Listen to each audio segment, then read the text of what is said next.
जी हाँ, अब से कुछ ही देर बाद देश का बजट पेश होने वाला है। काउंटडाउन शुरू हो चुका है और बजट की हर जुड़ी बड़ी खबर आपको हम बताएंगे महा कवरेज में। नमस्कार, मैं हूं आपके साथ मनुराज सक्सेना। नमस्कार, आपके साथ मैं पल्लवी रविंद्र सिंह। और आज देश का आम बजट पेश होने वाला है, जिस पर सभी की निगाहें टिकी हुई हैं। वित्त मंत्री निर्मला सीतारमण सुबह लगभग 11 बजे के आसपास संसद में आम बजट पेश करती हुई नजर आएंगी, जिसमें कुछ खास ऐलान भी संभव है। आम लोगों से लेकर कॉर्पोरेट जगत को बजट का बेसब्री से इंतजार है, यानी कि क्या आम क्या खास, सभी की निगाहें वित्त मंत्री पर टिकी हुई हैं। इस बजट में सरकार महंगाई और टैक्स के मोर्चे पर लोगों को कई बड़ी राहत दे सकती है, ऐलान कर सकती है। इनमें सबसे बड़ा तोहफा टैक्स छूट के तौर पर मिलने की संभावना है।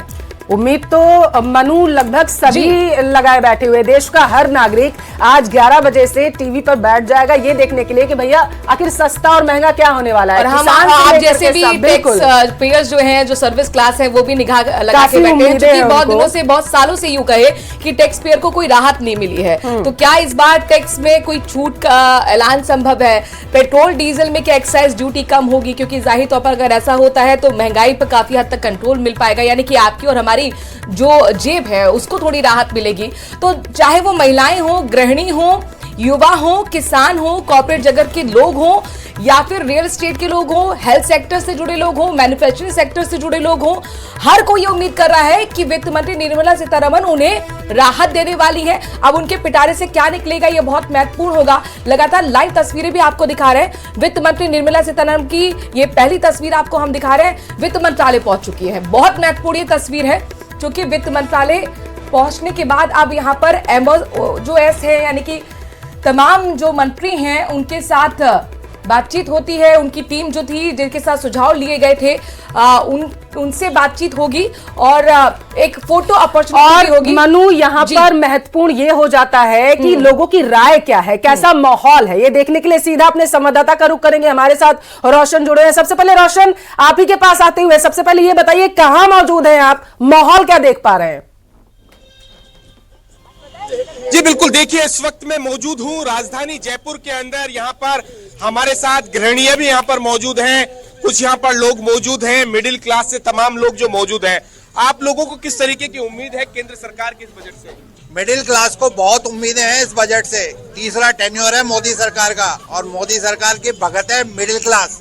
सब चाहते हैं टैक्स में छूट। सबसे मेन इंपॉर्टेंट पार्ट इस टाइम जो है मिडिल क्लास जो उम्मीद लगाए बैठा है कि टैक्स रिबेट 10 लाख तक होनी चाहिए। मैम क्या कहेंगी, आप एक गृहिणी हैं, आप किस तरीके से आप जो घर का जो मैनेजमेंट है वो आप संभालती है? बीजेपी गवर्नमेंट से यही कहना चाहते हैं कि कमिंग बजट में थोड़ी महंगाई को कम करे, क्योंकि मिडिल क्लास इससे बहुत ज्यादा जूझ रहा है, और ये टैक्स रिडम्पशन भी देना शुरू करे। सर, आपकी क्या प्रतिक्रिया है इस बजट को लेकर? ट्रांसपेरेंसी, टैक्सेशन में ट्रांसपेरेंसी लानी चाहिए और BTT tax, banking transaction tax चालू करके इनकम टैक्स, सेल टैक्स सब वो खत्म कर देना चाहिए, तभी यूनिफॉर्मनेस रहेगी। मैम क्या कहेंगी आप? बड़ी उम्मीद, आप बड़ी टिकटिकी लगाए हुए बैठी हैं इस बजट से।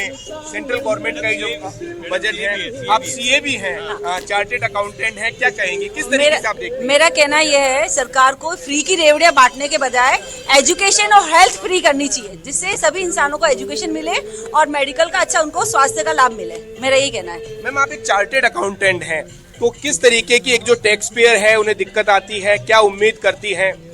आज का आम इंसान टैक्स में मरा जा रहा है, तो सरकार को जैसे फॉरेन कंट्रीज में सारे टैक्स खत्म करके एक सिंगल टैक्स रखना चाहिए, ताकि सबकी इकोनॉमी अच्छी हो। सर क्या